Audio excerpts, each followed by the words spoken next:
your work on fixing the family glitch, which is going to lower costs for American people by bringing 1 million more Americans into healthcare coverage. 200,000 who are uninsured will finally get access to healthcare coverage. That was a really big step, Mr. Secretary, and I appreciate your work on that.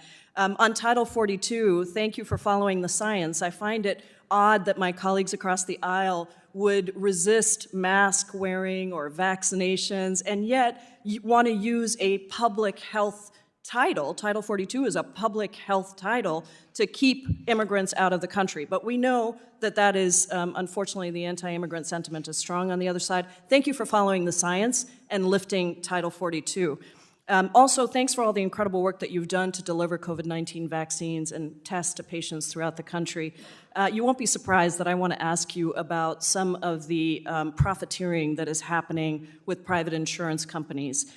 Researchers have demonstrated that Medicare Advantage plans inflate patient risk scores to get larger payments from the Medicare Trust Fund, costing taxpayers over $50 billion a year. Your department's budget provides $2.5 billion to eliminate fraud and abuse in healthcare at the individual patient or physician level, resulting in a projected $10 billion in savings in traditional Medicare per year. However, Mr. Secretary, if we focused on Medicare Advantage risk score profiteering, we could save 5 times that amount. What plans do you have to stop fraud by these Medicare Advantage companies, and why is there no budget allocated for this much bigger problem of profiteering by private insurance companies? Congresswoman, first, good to see you, and secondly, thank you for the work you've been doing. And on this issue, I hearken back to my days as AG, where we did everything we could to go after some of that abuse that was occurring, the fraudulent practices that cost patients and American taxpayers so much money. What I can tell you here is that we are going to make sure that when it comes to the Medicare program integrity will be one of the main priorities. We did include in our budget monies for program integrity so we can have a bigger capacity to go after that fraud. Oftentimes it's detected first at the state or local level, but because it's a Medicare program, which is federal, it then comes to us. So we're going to try to do what we can to work closely, as I did when I was AG, working closely with others to try to make sure we can take some action on this.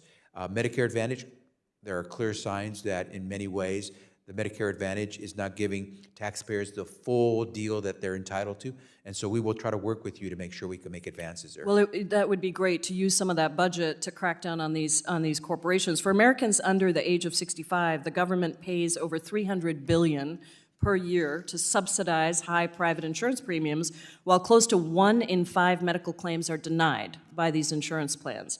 These denials cause immense suffering, like they did for Lila, a 10-year-old child who had to hold bake sales to pay for care for her chronic pain condition after United Health denied her claims.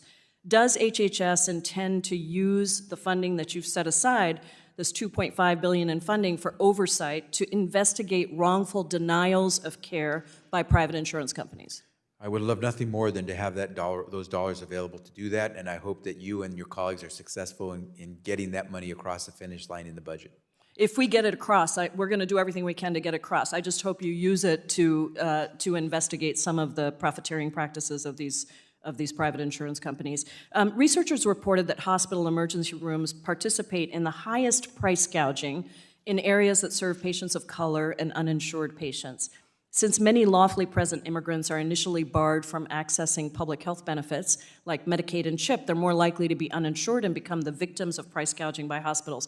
I know, Secretary Becerra, that you as a lawmaker worked on removing this bar. As Secretary of Health, would you be willing to work with me on my bill to support removing this arbitrary barrier to public health benefits? As we move toward universal coverage, that's one of the elements that has to be in place. I look forward to working with you as to finally get there if we can.